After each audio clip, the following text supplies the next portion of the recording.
सदाशिवसमारम्भां शङ्कराचार्यमध्यमाम् अस्मदाचार्यपर्यन्तां वन्दे गुरुपरम्पराम्।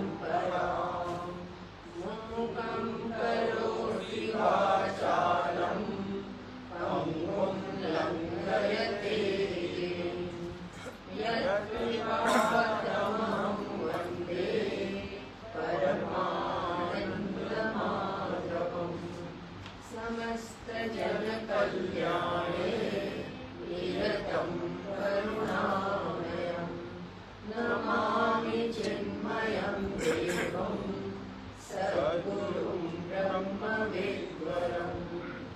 श्रुतिस्मृतिपुराणानाम् आलयं करुणालयं नमामि भगवत्पादं शङ्करं लोकशङ्करम्।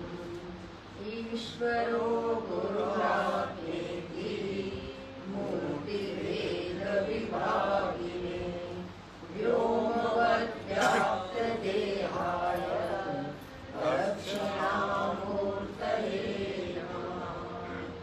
दक्षिणामूर्तये नमः। हम लोग पाठ कर लेते हैं प्रथम श्लोक, मेरे पीछे दोहराइए। मनोबुद्ध्यहंकार चित्तानि नाहं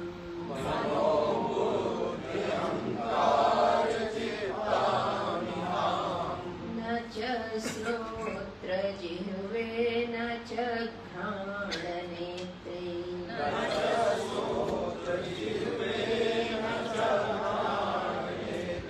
न च व्योमभूमिर्न तेजो न वायुः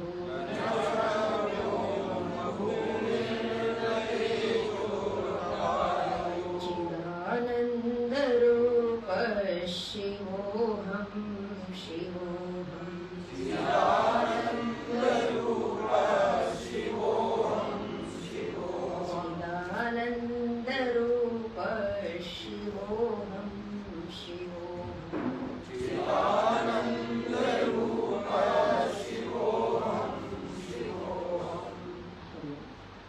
कल हम लोगों ने इस पे विचार किया तो कुछ शब्द हमने लिए थे, इसको बस शब्द को स्मरण करके आगे बढ़ेंगे। एक है तटस्थ लक्षण और एक है स्वरूप लक्षण। तो जो स्वरूप लक्षण है उस वस्तु में विद्यमान रहता है, उसी से उस वस्तु की पहचान है। उदाहरण दिया मैंने, जैसे अग्नि में उष्णता वो विद्यमान रहता है, ठीक ऐसे ही आत्मा का एक स्वरूप लक्षण, मैं का एक स्वरूप लक्षण, और एक होता है तटस्थ लक्षण, यानी कि वो मैं से पृथक है, उससे उसके ना रहने पर भी उस वस्तु में कोई प्रभाव नहीं पड़ता है, तो उससे उसके ऊपर कोई फर्क नहीं पड़ता है। तो तटस्थ का लक्षण दिया गया, उदाहरण दिया गया कि जैसे कि गंगा जी के तट में हम स्थित हैं और गंगा जी की धारा में बहुत सारी चीजें बही जा रही हैं, तो जो तट पे स्थित है वो सब देख रहा है। तो 1 घंटा पहले क्या हुआ वो भी जान रहा है, अभी क्या हुआ वो भी जान रहा है, और स्थित है तो आगे भी क्या होगा वो जान रहा है। ठीक ऐसे ही इस शरीर में मैं हूँ, तो मैं तटस्थ होकर के इस देह का दृष्टा हूँ, देख रहा हूँ बचपन में ये कैसा था, किशोरावस्था में कैसा था, आगे कैसा है, आगे कैसा रहेगा, जहाँ तक जिसकी यात्रा हुई है तहाँ तक सबको पता है। तो जो चीजें पता है वो परिवर्तनशील हो रही है, वो उस तट पे स्थित रहने वाला देख रहा है परिवर्तनशील वस्तुओं से पृथक है, लेकिन जो परिवर्तित हो रही है वो मैं नहीं हूँ, जो परिवर्तन नहीं हो रहा है वो मैं हूँ। वो कौन सी चीज है उसको पकड़ना है, उसको समझना है।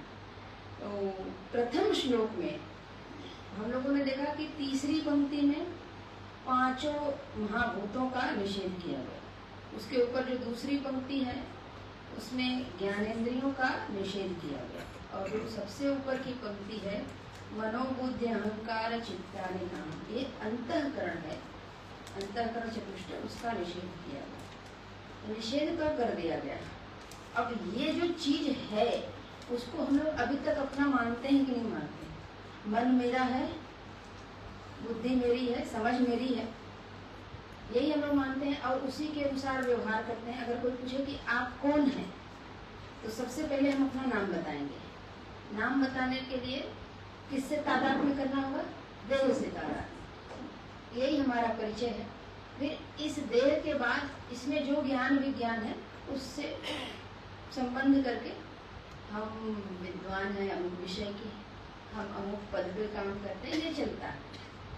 भगवान भाष्यकार बोलते हैं कि जिसकी पहचान को लेकर के अभी तक आप कहते थे कि मैं ये हूँ, हम करें आप वह नहीं है, वो सारी चीजें मिथ्या है, वो सारी चीजें आपसे पृथक है। तो आज हम लोग इसी पे विचार करेंगे कि कैसे हम लोग ने इसको अपना माना और कैसे ये हम नहीं हैं।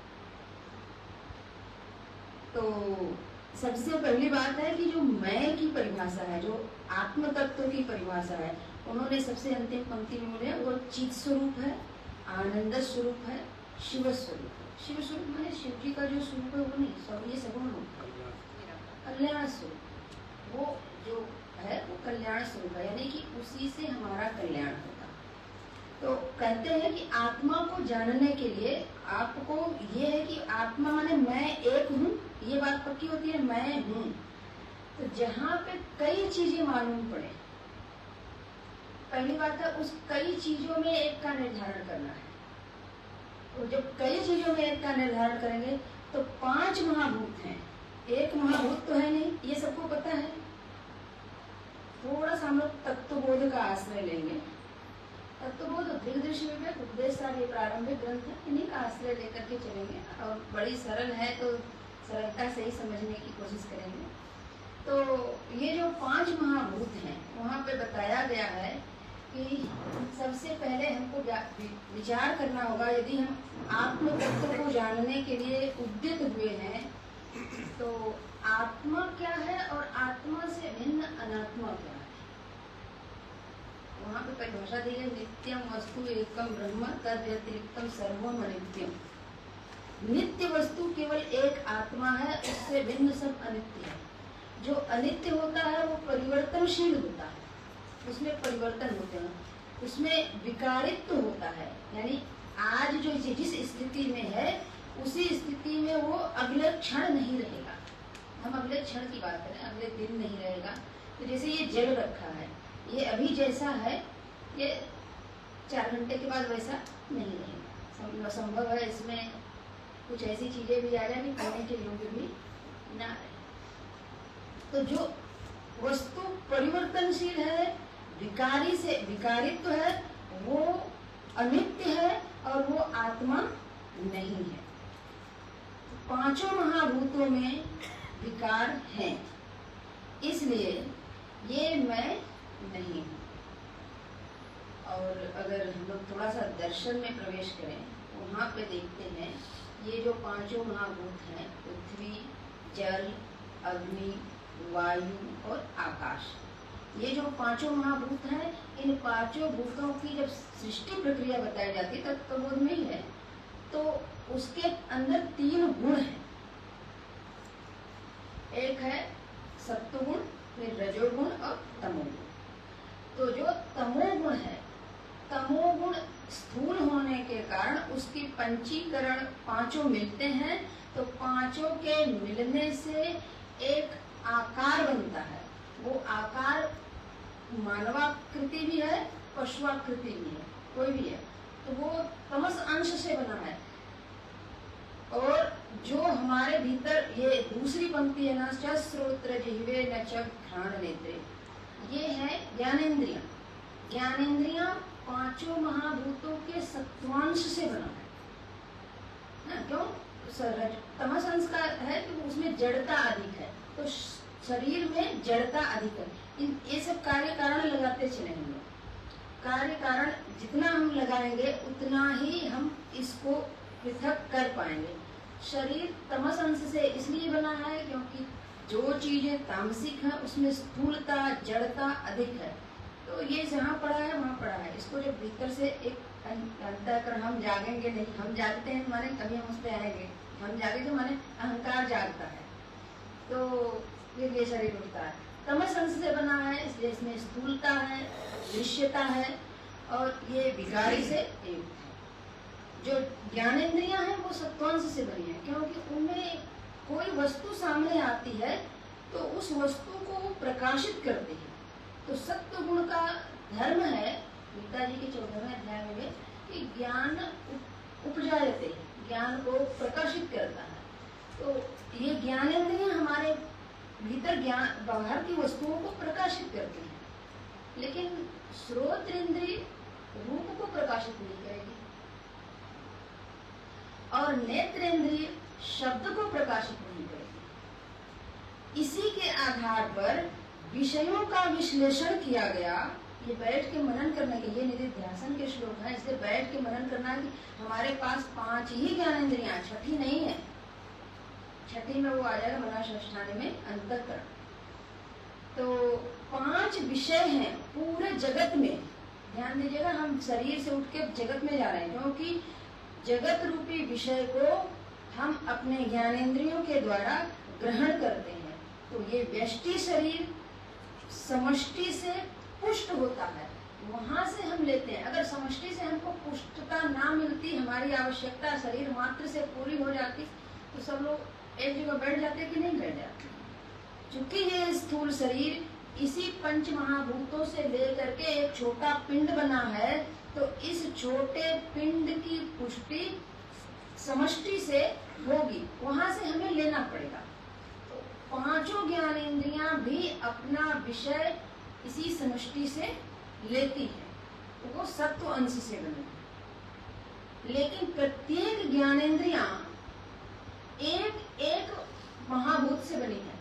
जैसे श्रोत्र इंद्रिय बनी है आकाश के सत्वांश से, त्वक इंद्रिय बनी है वायु के सत्वांश से, नेत्र इंद्रिय बनी है अग्नि के सत्वांश से, और रसना इंद्रिय बनी है जल के सत्वांश से, और घ्राण इंद्रिय बनी है पृथ्वी के सत्वांश से। इसलिए जो पृथ्वी का गुण है वो घ्राण इंद्रिय ही ग्रहण करेगी, जो रस का गुण है वो रसना इंद्रिय ही ग्रहण करेगी। सबके अपने अपने कार्य क्षेत्र बट गए। ये जो कार्य क्षेत्र बटे हैं, ध्यान दीजिएगा, कार्य क्षेत्र बटे 5, लेकिन 5 को जानने वाला कौन है? जो जानने वाला है वो 5 नहीं है, वो एक है। उस 5 से भिन्न जो एक तत्व है, मैं हूं। जब सुनता हूं तो जानता कौन है? मैं। उस समय श्रोता बन करके मैं जानता हूं। जब भोजन करता हूं या जो भी ग्रहण करता हूं, तो उन सारे रसों का स्वादन करने वाला कौन है?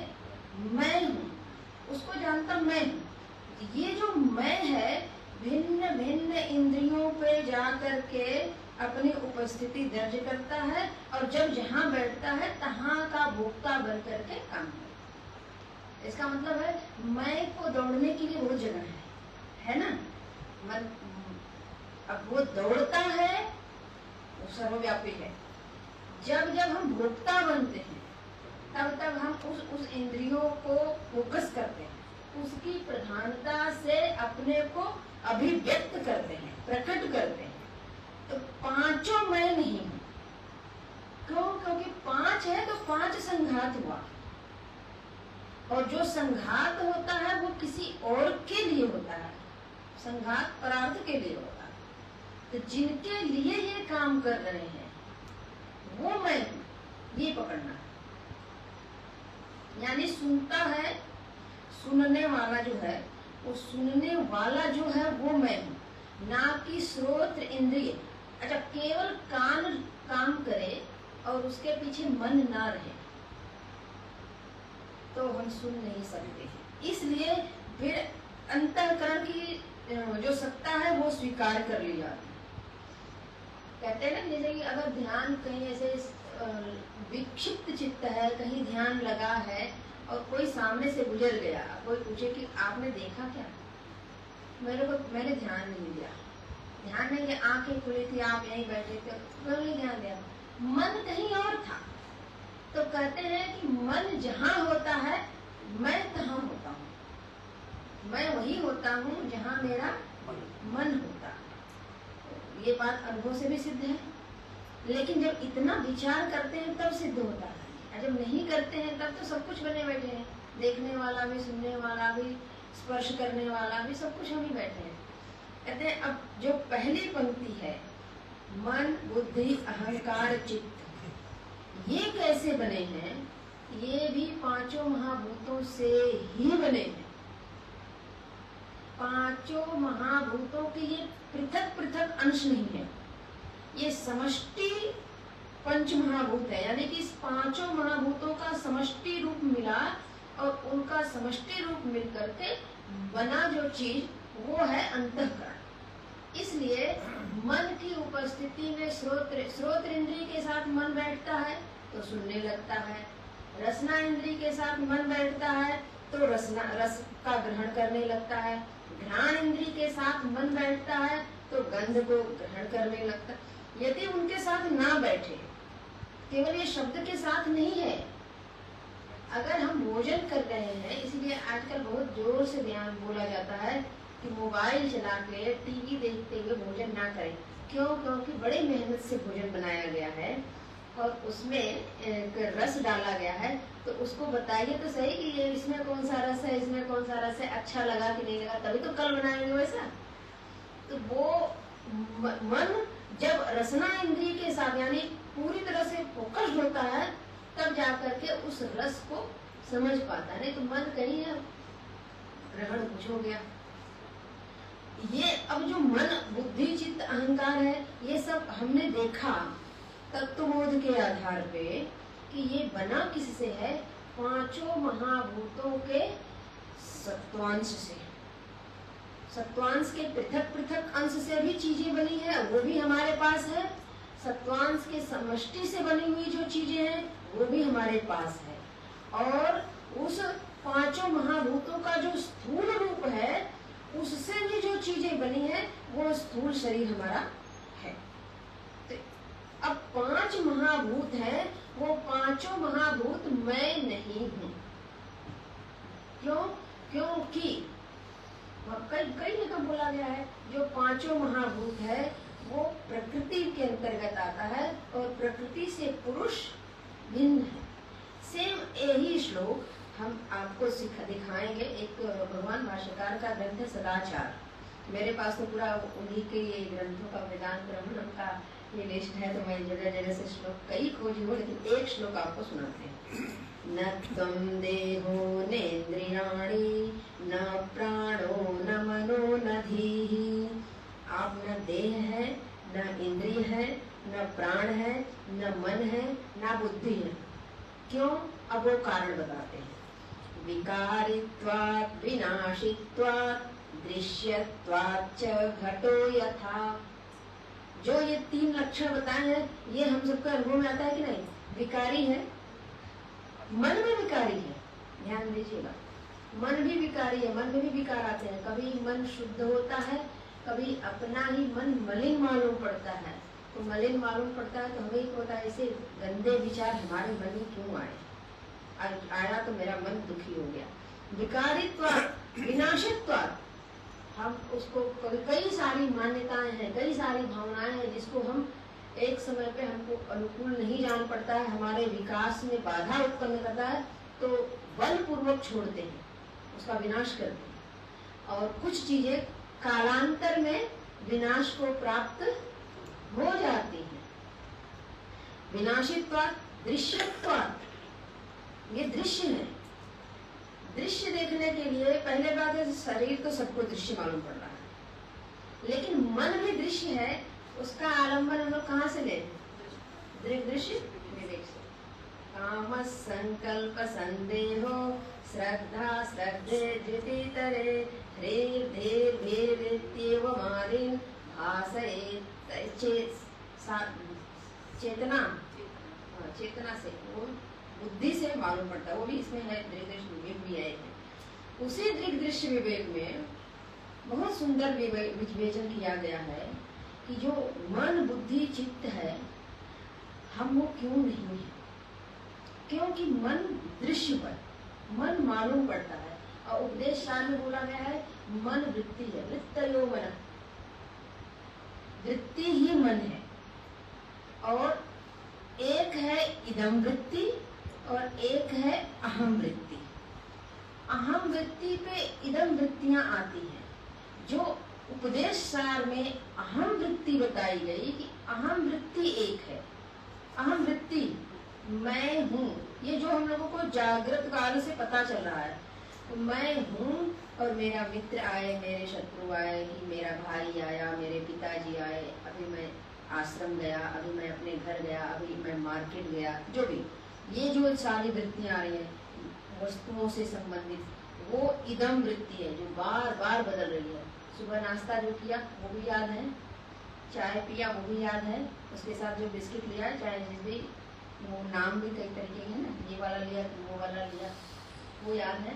वो जहाँ पे मालूम पड़ रहा है, तो बार बार वो जो विषय बदल रहे हैं वो इदम वृत्ति है, और जिसको मालूम पड़ रहा है वो अहम वृत्ति है। ये भी ये मैं नहीं हूँ, अहम माने मैं है, मैं को मालूम पड़ रहा है, लेकिन जिस मैं को मालूम पड़ रहा है वो अहम वृत्ति है। दृश्य विवेक ने उसको ही अहंकार कहा कि अंतःकरण के दो विभाग हुए। कैसे हुए? जो चेतन तत्व है, दृश्य विवेक में वहां पे आता है एक चेतन तत्व है, उस चेतन तत्व में जैसे ही अंतःकरण का प्रकट हुआ, जैसे कि घट है, घट में जो आकाश है वो आकाश आया नहीं, घट जैसे ही घट की दीवार हमने खड़ी की उससे आकाश परिचिन्न हो गया। ऐसे ही जैसे ही ये आकार शरीर बना, वैसे ही इसमें चूंकि वो सारे गोलक बने हैं मन बुद्धि चित्त और अहंकार के, उन गोलकों में वो आ करके बैठ गए, और आ करके बैठ गए उसी समय इस गोलक से जैसे ही हमने अभिमान किया, तादात्म्य किया, तो तुरंत हम बोल पड़े मैं हूँ। अच्छा, इस शरीर को ध्यान में रख करके हमने बोला कि ये मैं हूँ, इससे भिन्न मैं नहीं हूँ, ये आप, वो तो दूसरे लोग, मैं यहाँ हूँ, मेरे से भिन्न ये सब लोग हैं। ऐसा बोलते ही दृश्य विवेक ने कहा उसी अंतःकरण के चार भाग को दो भागों में गए। अहंकार ने बोला मैं हूँ, और तीन विभाग जो है वो अपना अलग अलग काम। जो अहंकार है उसने तीन से संबंध स्थापित किया। ये श्लोक हमको बहुत अच्छा लगा, जिस समय हमने पढ़ा और उस समय से लेकर हमको हमेशा के लिए अच्छा लगता है, आप लोगों को भी अच्छा लगेगा। अहंकार से तादात्म्य चित्त छाया देह साक्षी, उस अहंकार ने तीन चीजों से तादात्म्य किया। एक चित्त छाया से, यानी कि जो घट में आकाश है ना, वो घटाकाश को, उतने ही आकाश को माना कि यही मैं, बाकी आकाश को कहा ये तो मैं भूल रही। चित्त छाया देह, जो घट है उस घट को बोला कि ये मैं हूँ, और साक्षी भी, उसका जो प्रकाशक है ना, वो बिना प्रकाश के तो बोलेगा नहीं, वो प्रकाशक। तो ये तीनों जो संबंध हुए अहंकार का, देह को, जैसे ही देह हमारा खड़ा हुआ, ये देह कर्मज है, देह के खड़ा होने से उस देह में जो मैंने तादात्म्य किया, उसने बोला कि मैं ये हूँ। तो कहते हैं ये जो चित्त छाया देह और साक्षी से संबंध हुए, तो आप ध्यान दीजिएगा हमें काम कहाँ करना है।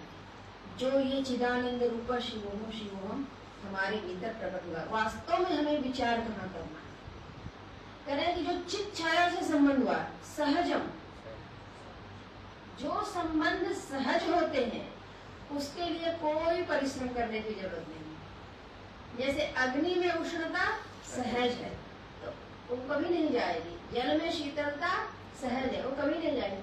तो चित्त छाया से जो संबंध है वो सहज है। उसको प्रतिबिंबवाद की दृष्टि से, जैसे सूर्य ऊपर है, गगनस्थ है, और जल, यहाँ कई घट रखे हैं, तो उसमें प्रतिबिंब, जल भरा है तो प्रतिबिंब पड़ा, तो वो जो घट में दिख रहे हैं सूर्य, वो जब उसमें जल रहेगा और जब वो ऊपर उदित रहेंगे तब दिखेंगे, वास्तव में वो वहाँ आए हैं नहीं। तो जो सहज है उसके लिए कुछ मेहनत करने की जरूरत नहीं। जैसे ही ये पंच महाभूत का आकार खड़ा होगा वैसे ही वो संबंध हो जाएंगे। सब आकार ही ना खड़ा हो, उसके लिए क्या करें? तो ये आकार खड़ा इसलिए हुआ है क्योंकि हमने पूर्व में कर्म किए हैं और ये कर्म का परिणाम भोगने के लिए आया। भगवान के अवतार का प्रसंग इसी से, ज्ञानी और भगवान के लिए जो शरीर का होता है यही से समझ लेना चाहिए। निज इच्छा निर्मित करना, एक इच्छा किसी ने, जैसे भक्त ने इच्छा की तो भगवान ने उसी इच्छा की पूर्ति के लिए एक आकार लिया और वो पूरा करके चले। तो वो आकार लिए और चले गए, तो वो आकार कर्मज नहीं है। हमने आकार अपनी इच्छा से नहीं लिया है, इसलिए ये कर्मज है। तो जो उस चेतन, उस अहंकार से दूसरा संबंध देह के साथ बना हुआ है कर्मज, सहजम कर्मजम। कर्मजम जो है उसके लिए भी बहुत मेहनत करने की जरूरत नहीं है। बहुत प्रारब्ध अगर खराब है, अगर हम अच्छा करना चाहते हैं, तात्कालिक करना चाहते हैं, भगवान की कृपा से हो जाए अच्छी बात है, क्योंकि कर्म के परिपाक का अपना एक विज्ञान है। हो जाए तो अच्छा है, उसके लिए प्रयत्न करें, ठीक है। लेकिन अगर प्रारब्धाय समर्पितम स्वपुः, क्योंकि एक तो प्रारब्ध लेके हम आ ही गए हैं, तो वो कर्म का जैसे क्षय होगा वैसे ही देह का नाश हो जाएगा और देह के नाश के बाद उस अहंकार का भी संबंध छूट जाएगा। अभी हम इस शरीर से तादात्म्य किए हैं तो इसका अहंकार बना, कल ये शरीर छूट जाएगा, दूसरा शरीर होगा तो वही हम बनेंगे।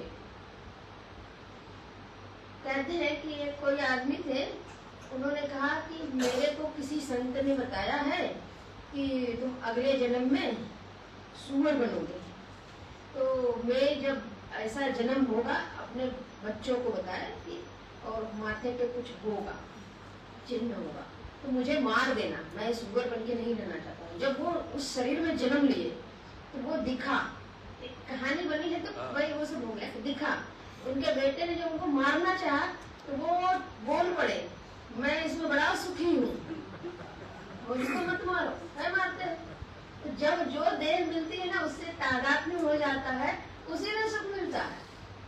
तो ये है कर्मज देह, कर्म से जन्य है, कर्म का क्षय होने पर ये अपने आप आ जाएगा।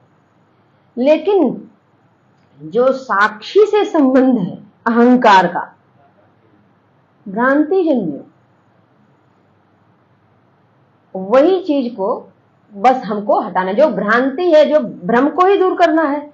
तो दृग्दृश्य विवेक ने बहुत सुंदर विवेक किया कि ये अहंकार जो है, इसी अहंकार को हमको मिटाना। लेकिन अहंकार को पहले हम वृत्ति जाने, तब समझ में आएगा कि अहंकार एक वृत्ति है। कहते हैं ये जो देह है, अहंकार पहले मैं हूं, ये जो भाव आता है तो आंख बंद करके हम विचार करें, मैं हूं, उसके बाद मैं हूं का सामने आकार क्या प्रकट होता है? देह आता है, तो उस देह को हटाएं। देह को हटाएं, देह को हटाने के बाद कुछ बनेगा? मैं हूं, मैं हूं, मैं हूं। तो जो वो दृष्टा तक भी हम जाते हैं ना, तो हम एक आकार को ही पकड़े रहते हैं। अपने गुरु जी का जो गीता तात्पर्य बोधनी है, 6ठा अध्याय, बहुत पढ़ने की योग्य है।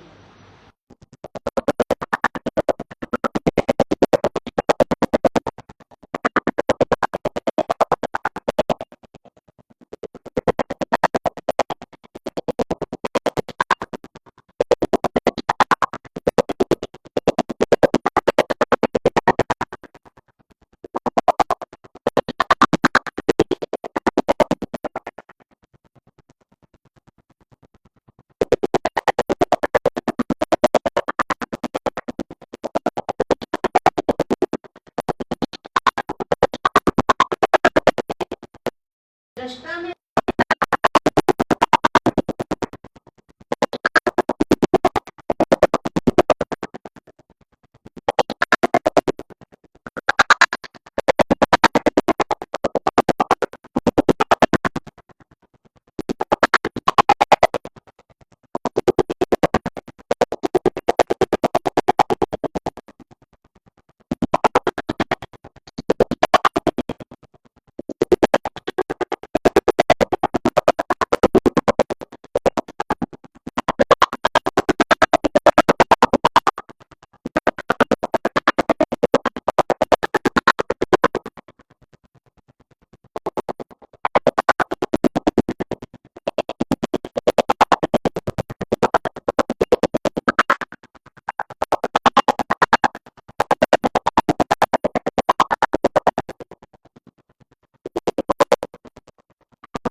अहंकार की ही सारी लीला चल रही है। मैं की लीला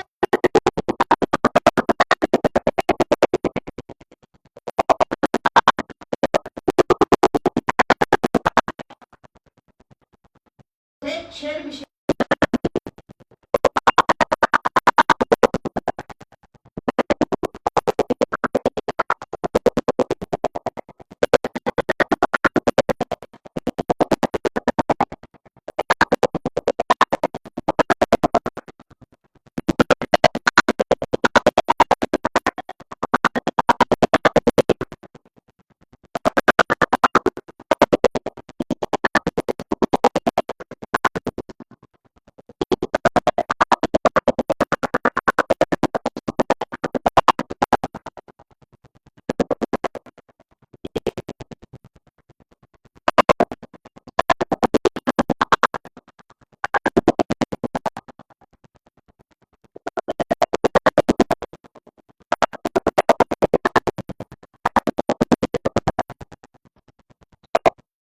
वो सारी है जो जागृत में हम देखते हैं।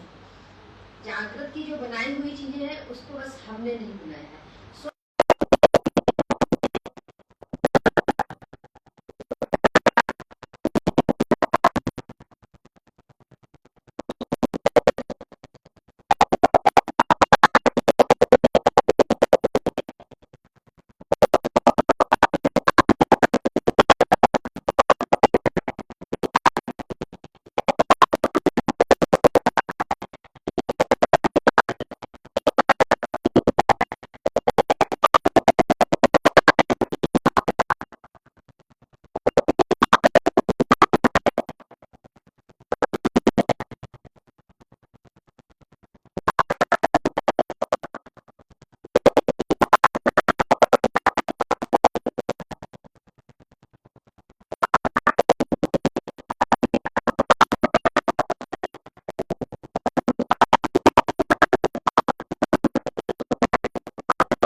उस दिन जब सपने में भले वो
क्योंकि वो भी तो मेरा ही अनुभव है ना। यदि वो मैं ना होता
वही आप जब जागृत है तब भी आप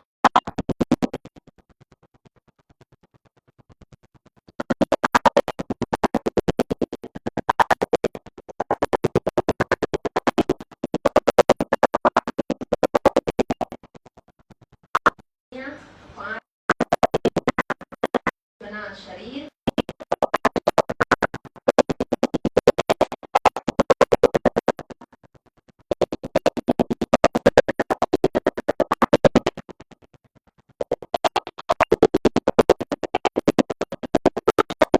एक छोटी चीज को लेकर के बोला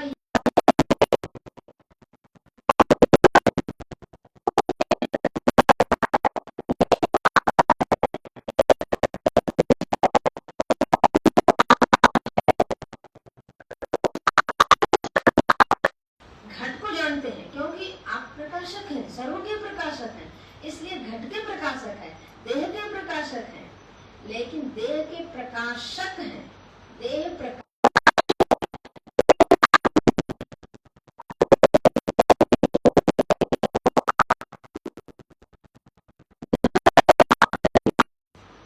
तब बात बन गई। अब पहला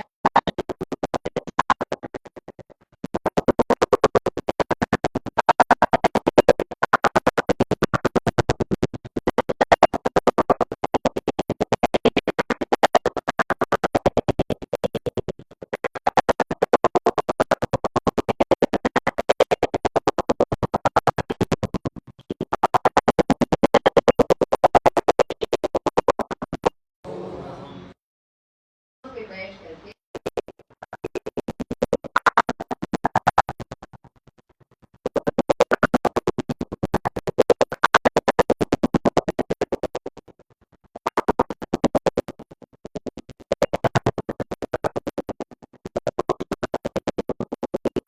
चालू समझते हैं इत्यादि, तो लोगों का समझना है, लेकिन हम ऐसे हैं नहीं। तो ये जो मन से हमारे जो विचार हैं, हमारे जो निर्णय हैं, हम हमेशा सही बोलते हैं। हम जो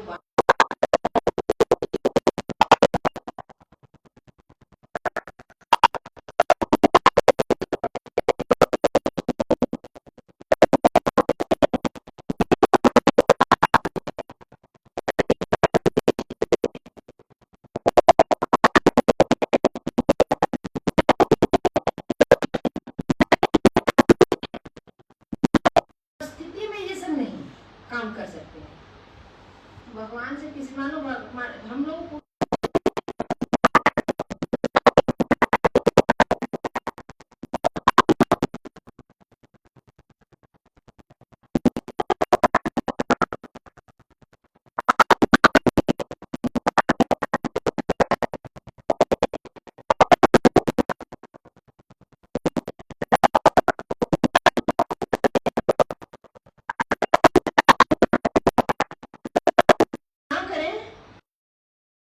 भी कर्ता भाव से ना जुड़े, कर्तृत्व बुद्धि में विज्ञानमय कोश में रहता है, अगर ना जुड़े तो फिर ये सारा कुछ मैं से तादाद नहीं होगा। जो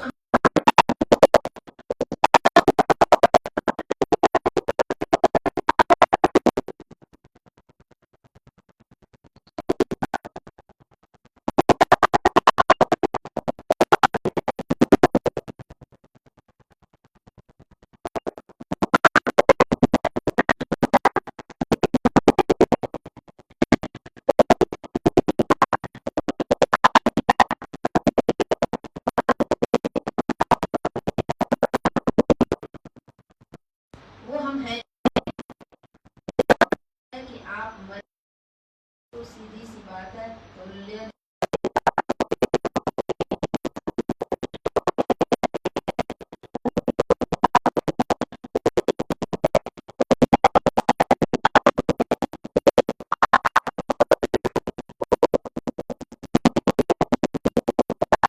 किसी भावना आपको ऐसा नहीं करना चाहिए। हाँ? तो वो मन का हुआ है और मैं वो हूँ नहीं, मैं उसका दृष्टा हूँ। ये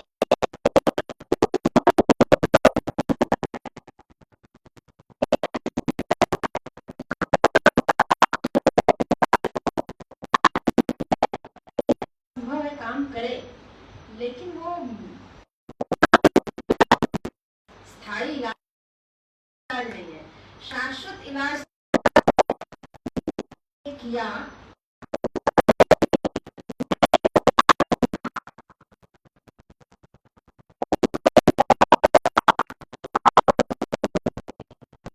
क्रियमाण प्रकृति ही करता थी। अगर किसी ने मेरे से एक वस्तु मांगी तो मैंने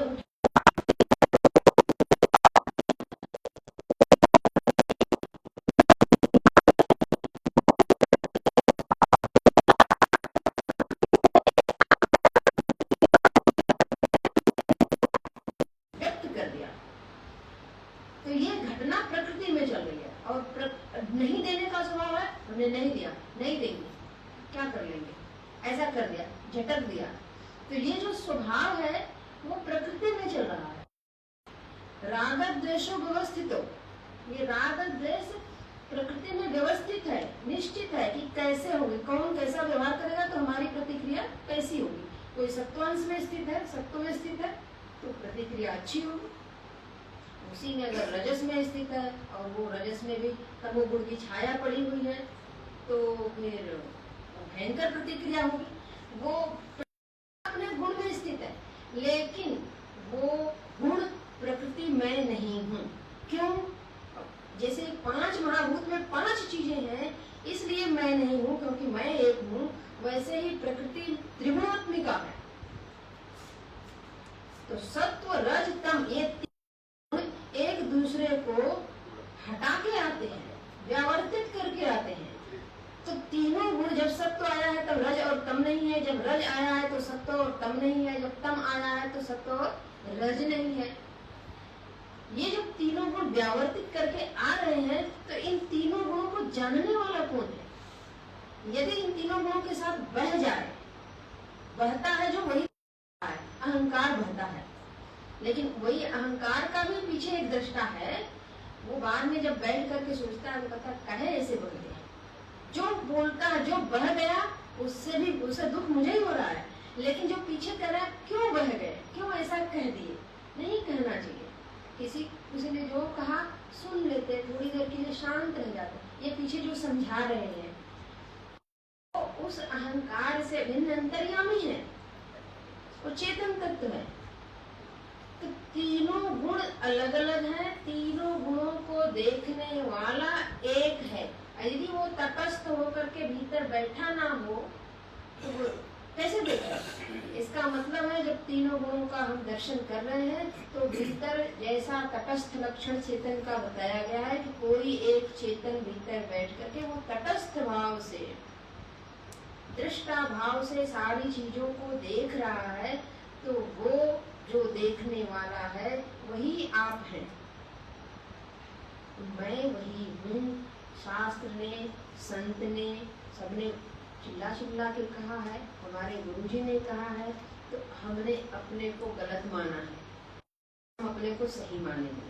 तो धीरे धीरे ये जो चीजें, घटनाएं वो कम होती चल जाएंगी, इनका प्रभाव कम होता चला जाएगा। और प्रभाव जितना धीरे धीरे शिथिल होगा ना, उसके बाद आगे हम उतना अधिक साधना करके आत्म तत्व में स्थित हो पाएंगे। वो आत्म तत्व है चेतन स्वरूप, आनंद स्वरूप, शिव स्वरूप। इसकी व्याख्या हम अंतिम में करेंगे। अब हम लोग दूसरा पाठ कर लेते हैं और थोड़ा सा उसको अनुवाद कर लेते हैं आज। न च प्राण संयो न वै पंचवायु,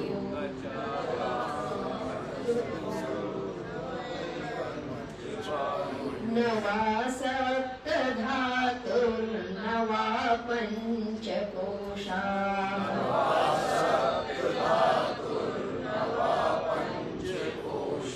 न वा पाणिपादं न चोपस्थ पायु,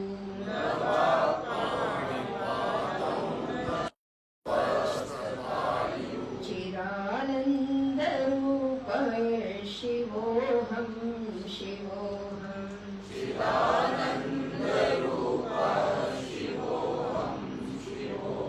चिदानंद रूप शिवोऽहं शिवोऽहम्।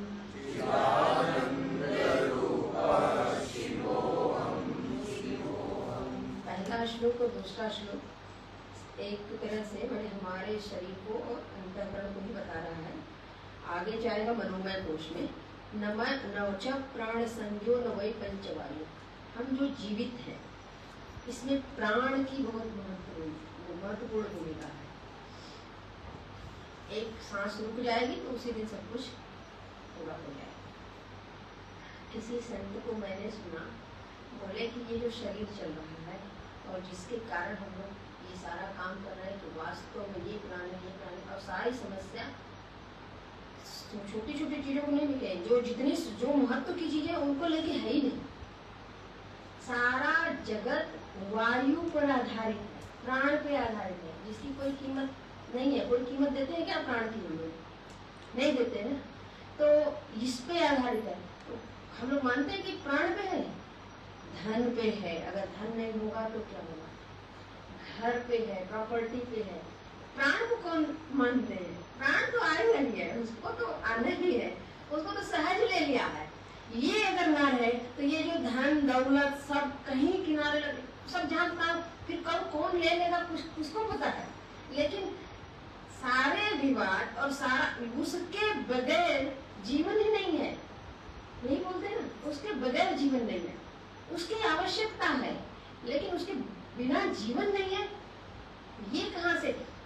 आपका अनुभव बोल रहा है, भगवान भाष्यकार बोल रहे हैं, अगर प्राण ना हो तो आपका जीवन नहीं है। तो सबसे कीमती चीज क्या है? सबसे पहले उसको बचाना है। वो बच गया तो फिर बाकी चीजें तो बच जाएंगी। तो पंचवायु जो प्राण संज्ञा से जानी जाती है, बोलते हैं कि इससे जीवन तो शरीर तो चल रही है, सृष्टि में सभी लोग जी रहे हैं और जी करके भोग कर रहे हैं। लेकिन सच बात है, ये मैं नहीं हूँ, ये आत्मदेव नहीं है। आप बार बार मैं हूँ मैं हूँ मैं हूँ, ये मैं नहीं। नवा सप्त धातु नवा पंचकोशा। पंचकोश, जो पंचकोश है, अन्नमय कोश, प्राणमय कोश, मनोमय कोश, विज्ञानमय कोश, आनंदमय कोश। तो ये पांचों कोश, अब इन्हीं पांचों कोशों से व्यवहार होता है, वो मैं नहीं हूँ। और ये जो शरीर बना है सप्त धातु से बना है, अस्थि मज्जा मेद, यानी इसमें फैट वगैरह सब चाहिए। तो इनसे जो बना है यानी ये शरीर भी मैं नहीं हूँ। न वाक् पाणि पादम न चोपस्थ पायु। इसमें कर्मेंद्रियों का नाम लिया। ये कर्मेंद्रियां अभी हमने बताया कि ये रजस अंश से बनी है। कर्मेंद्रियां बताया कि नहीं बताया, पता नहीं। तो ज्ञानेंद्रियां सत्व अंश से बनी है। जो कर्मेंद्रियां हैं पांचों महाभूतों के रजस अंश से बनी है। आकाश के रजस अंश से क्या बना है? आकाश से ये पाणी, वाक् पाणी पादम चौपस्थ पायु, ये इसी क्रम से बना है। मैंने बल्कि इसको इसलिए बता रहे हैं, आकाश से वाक् बना है। पाणी क्यों वाक् बना है? वाक् नहीं, कर्मेंद्रिया है ना, ये सब तो नहीं है, रजस अंश है। हम बोलते हैं, सुन के बोलते हैं, सुनना और बोलने का संबंध है ना, इसलिए का संबंध जो भी कर्मेंद्रियां हैं, वो जो सत्वंश के ज्ञानेंद्रियां काम करती है उससे संबंधित जो कर्म है उससे कर्मेंद्रियां बनी, उसका पूरा संबंध है, इंटरलिंक है। तो आकाश से वाणी बनी है, इसी क्रम में जैसे लिखा है ना, वाक् पाणी, फिर वो बनेगा वायु से, पाद बनेगा अग्नि से, जो उपस्थ जल से, और पायु पृथ्वी से, इस क्रम से बना। तो ये पांचों जो कर्मेंद्रियां हैं, ये भी मैं नहीं हूँ, क्योंकि रजोगुण क्या से बना है ना, मैं रजोगुण का दृष्टा हूँ। सत्वगुण रजोगुण ये त्रिगुण है, तीनों गुणों को जानने वाला मैं हूँ। तो ये मैं नहीं हूँ। मैं क्या हूँ? मैं चिदानंद रूप हूँ, मैं शिव स्वरूप हूँ, कल्याण स्वरूप हूँ। इस पे थोड़ी सी चर्चा करेंगे, लेकिन एक चीज आपको, एक नई चीज छोड़ देते हैं ताकि आप भी मनन करेंगे और कल उस पर बोलेंगे जब दोबारा, तो बल भी नहीं मिलेगा। ये जितनी चीजें हैं आकाश में है, तो वेदांत में 3 तरीके का आकाश बताया जाता है। भूताकाश, चित्ताकाश, चिदाकाश। आकाश चित्त, मैं भूताकाश नहीं हूँ। आकाश में भूत है, आकाश में चित्त है, और जिस आकाश में है वो आकाश चित्त सो। तो जो भूताकाश है वो स्थूल जगत है, और जो सूक्ष्म जगत है वो चित्त में है। और वो जो चित्त है, चित्त में है। तो वो उपदेश सार में है, इसका श्लोक आता है, चित्त दर्शनम दृश्यवानतम चित्त दर्शनम, ऐसा करके श्लोक आता है। यदि हम जब चित्त एक चित्त है, उसमें आधा क जो है वो संस्कार से संश्लिष्ट होने के कारण चित्त को चित्त कर दिया। सारी वासनाएं चित्त में है, और उस चित्त को हम वासनाओं से हटा करके उसके दृष्टा को देख लें, जिस पे आश्रित है वो चित्त है, वो मैं हूँ। तो कल इस 3 आकाश पे चिंतन करते हुए आगे बढ़ेंगे। आज की कक्षा यही पूरा करते हैं। ओम पूर्णमदः पूर्णमिदं पूर्णात् पूर्णमुदच्यते पूर्णस्य पूर्णमादाय पूर्णमेवावशिष्यते। ओम शांति शांति शांति। हरि ओम।